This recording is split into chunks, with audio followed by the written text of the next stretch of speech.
One of the things I struggle with is finding people who I can seek wise counsel from. The Bible says to seek wise counsel, and there is wisdom in the multitude.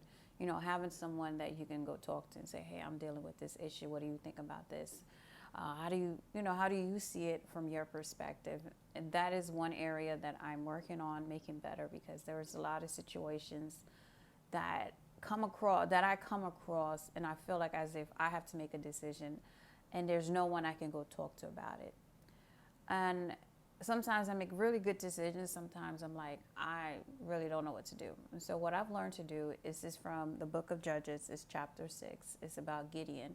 God told him, you got to go do something. He said, wait a minute, Lord, before I do this, let me make sure that this is you. Okay, so on Judges chapter 6, verse 36, then Gideon said to God, if thou wilt deliver Israel by hand, as thou hast said, behold, I am laying a fleece of wool on the threshing floor. If there's dew on the fleece alone, and it is dry all around the ground, then I shall know that thou wilt deliver Israel by my hand, as thou hast said. And it was so.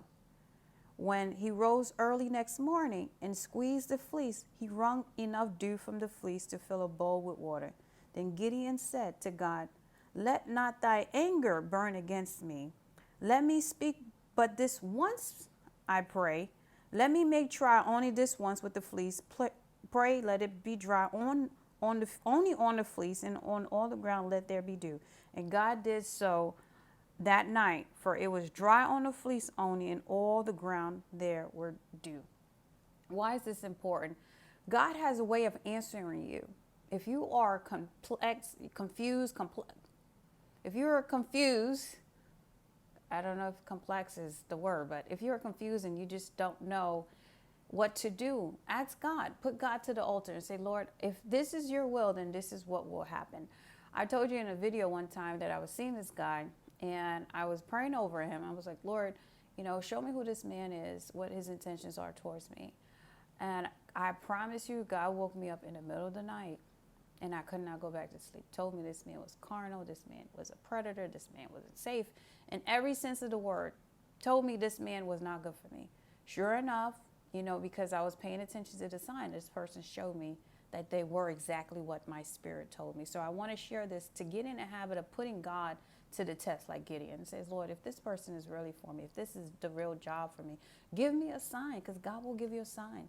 And when you get that sign, you better keep it moving, because there's a reason why that sign came up. Now, if the sign is to go, then go. If the sign is to stop, then stop. But ask God to give you a sign, because if you get in the habit of listening and following what God says, if you trust and obey, you'll start to see more signs more quickly. And you won't have to wait to find out how this was going to turn, because God already knows the beginning and the end. He knows the present and the past, and he knows the future. So you have to ask God, because he already knows how this is going to turn out. He already knows what's going to happen. So learn to lay down the fleece and say, Lord, if this is really for you, this is you telling me to do this, give me a sign, Lord. Tell me how to do this. Show me how to do this. And I promise you, when you get in the habit of doing that, the answers come to you so much quicker. Okay? Thanks for watching. Bye.